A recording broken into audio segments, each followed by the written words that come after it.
Short question जो हैं वो हमने लास्ट टाइम शुरू किए थे। आज हम 1.7 जो है हम उसका आगाज़ करते हैं। 1.7 में इसमें उसने पूछा ये है, does a dimensional analysis give any information on constant Fidelity that may appear in an algebraic expression. कि आप ये बताएं कि डायमेंशनल एनालिसिस जो है क्या वो कांस्टेंट के बारे में कोई इंफॉर्मेशन देती है। जैसे आप देखें ना कि t is equal to 2 pi l by G, t is equal to 2 pi m by k। तो ये जो कांस्टेंट्स हैं, ये जो कांस्टेंट है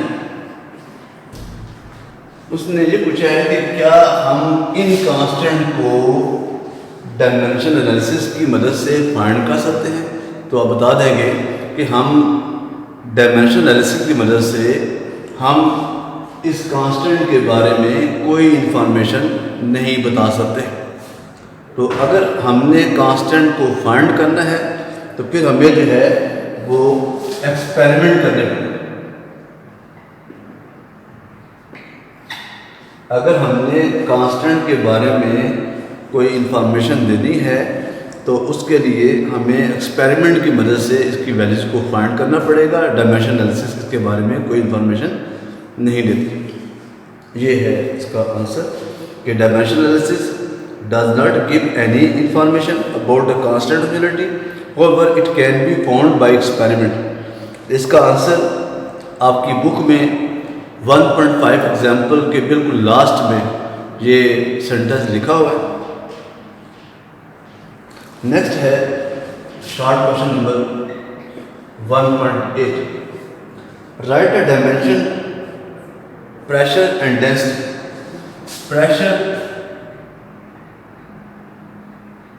प्रेशर क्या होता है? Force divided by area. तो उससे पूछा ये है कि आप बताएं कि प्रेशर की डायमेंशन क्या होगी। तो यहां पर फोर्स की डायमेंशन और एरिया की डायमेंशन हम फाइंड करते हैं। फोर्स की डायमेंशन आपको पता है, फोर्स की डायमेंशन क्या होती है? mlt -2, ये फोर्स की डायमेंशन। एरिया की डायमेंशन क्या होगी? l square. ये दोनों यहां पर पुट कर देते हैं, mlt -2 l स्क्वायर। तो प्रेशर की डायमेंशन क्या बनी? ml -2 -1 t -2। This is called dimension of pressure. इसी तरह से इसका दूसरा पार्ट है कि आप बताएं कि डेंसिटी जो है इसकी डायमेंशन क्या होगी? डेंसिटी आप पता है वो क्या होती है? Mass divided by volume. Density को हम रो के साथ रिप्रेजेंट करते हैं, मास को m, वॉल्यूम को v। तो अब मास की डायमेंशन कैपिटल M, वॉल्यूम की डायमेंशन L -3। तो यूं डेंसिटी की डायमेंशन क्या रहेगी? L ml -3। ये डायमेंशन ऑफ डेंसिटी है। तो 1.8 में उसने पूछा ये था कि आप प्रेशर की डायमेंशन ml इनवर्स t -2 और डेंसिटी की डायमेंशन ml t पावर -3 ये आपने फाइंड किया। लास्ट शॉर्ट क्वेश्चन इसका कि आप ये बताएं कि 1.9 short question very very important है शॉर्ट क्वेश्चन कि आप इसमें ये बताएं कि ये जो दो इक्वेशन है f is equal to V lambda और दूसरी है x is equal to V by lambda, आप ये बताएं कि इनमें से कौन सी इक्वेशन जो है वो डायमेंशनली करेक्ट है, जबकि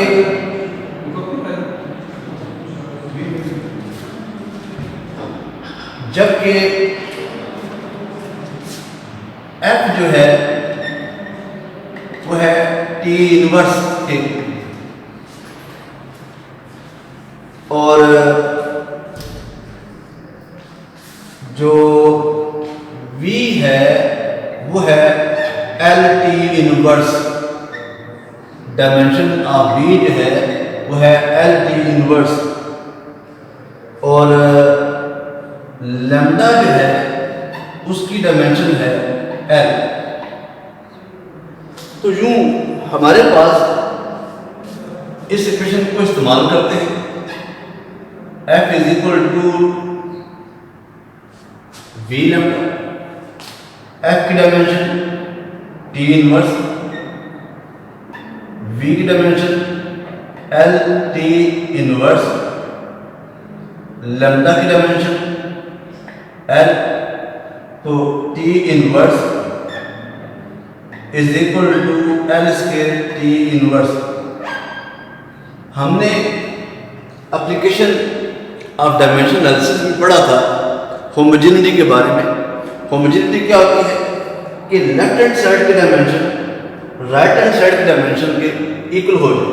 तो यहाँ पर हमने देखा कि जो लेफ्ट हैंड साइड की डायमेंशन है वो राइट हैंड साइड की डायमेंशन के इक्वल नहीं है। तो इसका मतलब ये हुआ कि ये जो है f is equal to V lambda, ये इक्वेशन डायमेंशनली ठीक नहीं। अब हम यहाँ पर आते हैं f की डायमेंशन t इनवर्स, v की dimension l t inverse, lambda की डायमेंशन l। तो इसको सॉल्व किया जाए तो हमारे पास ये क्या आ जाएगा, इसमें लेफ्ट हैंड साइड की जो डायमेंशन है वो राइट हैंड साइड के डायमेंशन के इक्वल आ जाता है। तो इसका मतलब ये हुआ कि ये जो इक्वेशन है ये डायमेंशनली है, ये क्या है, ये करेक्ट है। यानी किसी भी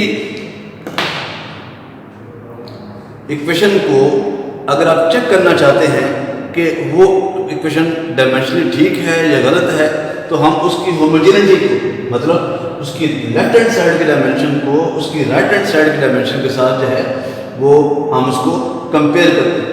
अगर दोनों साइड के डायमेंशन सेम आ जाए तो फिर ऐसी इक्वेशन जो है वो हम ये कहते हैं कि वो करेक्ट है। तो आज हमने इसके शॉर्ट क्वेश्चन जो है वो हमने कंप्लीट कर लिए हैं। अब उसके बाद हम इसके न्यूमेरिकल पर आ जाएंगे इंशाल्लाह।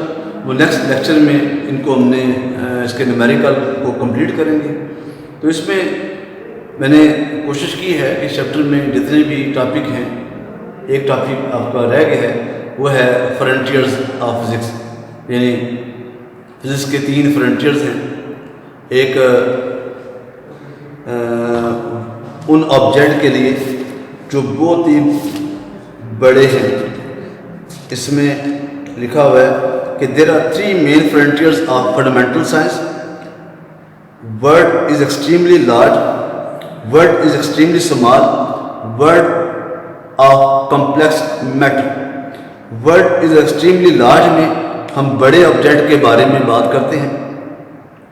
वर्ल्ड एक्सट्रीमली स्मॉल मतलब इलेक्ट्रॉन, प्रोटॉन, न्यूट्रॉन, हम उन पार्टिकल के बारे में बात करते हैं। और वर्ल्ड ऑफ कॉम्प्लेक्स मैटर में हम क्या करते हैं, हम मिडल जो चीज़ें हैं जो बहुत बड़ी भी नहीं हैं और जो है छोटी भी नहीं हैं, वो इंटरमीडिएट है। ये लिखा हुआ है, is a word of middle size things such as molecules and earth, all of three frontiers are the main features of the fundamental physics. यानी जो है फिजिक्स के 3 फ्रंटियर्स हैं। Number 1 word of extremely small, number 2 word extremely number 1 word is extremely large, number 2 word is extremely small और word of complex matter. तो इसमें word of extremely large में यहाँ पर उस लफ्ज़ लिखा हुआ है बिल्कुल लास्ट में, it is also gathered information about the fire light of big bang. मतलब एक बिग बैंग मतलब क्या हुआ, एक बड़ा धमाका जिससे पूरी यूनिवर्स जो है वो वजूद में आई, और इसकी इंफॉर्मेशन जो है हम हासिल करते हैं रेडियो टेलीस्कोप की मदद से, कि बड़ी बड़ी जो गैलेक्सीज हैं उनको हम स्टडी करते हैं।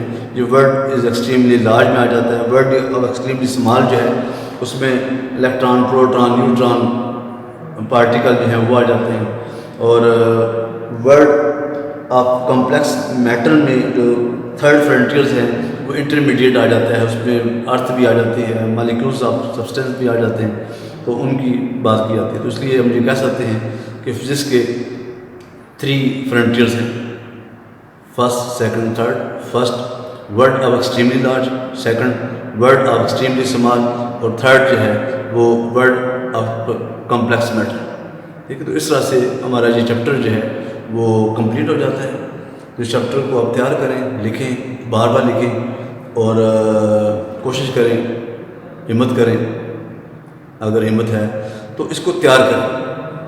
तैयार करके आप मुझे अपने ज़मीर की निगरानी में इसको सॉल्व करें, और सॉल्व करके मुझे आप व्हाट्सअप कर दें। व्हाट्सअप नंबर आपके पास मौजूद है, स्क्रीन पर भी आ रहा होगा, तो आप वहाँ से आप मुझे अपनी जो है ज़मीर की निगरानी में कोई भी टेस्ट लिखें, मुझे भेजें, मैं उसको चेक करके इंशाल्लाह आपको वापस भेजूँगा। और कोशिश करें कि जो जो लेक्चर आप पढ़ रहे हैं उनको उसी दिन तैयार करें, और कोशिश करें कि आप जो भी टॉपिक लिखें उसमें टाइमिंग नोट कर। लॉन्ग क्वेश्चन है तो 12 मिनट, न्यूमेरिकल है तो वो 5 मिनट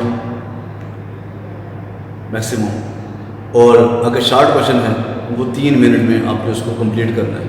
ठीक है, और कोई ऑब्जेक्टिव है तो आपने अगर ऑब्जेक्टिव भी सॉल्व करने हैं तो वो भी 1 मिनट का उसका टाइम होता है। तो इस तरह से आपने इन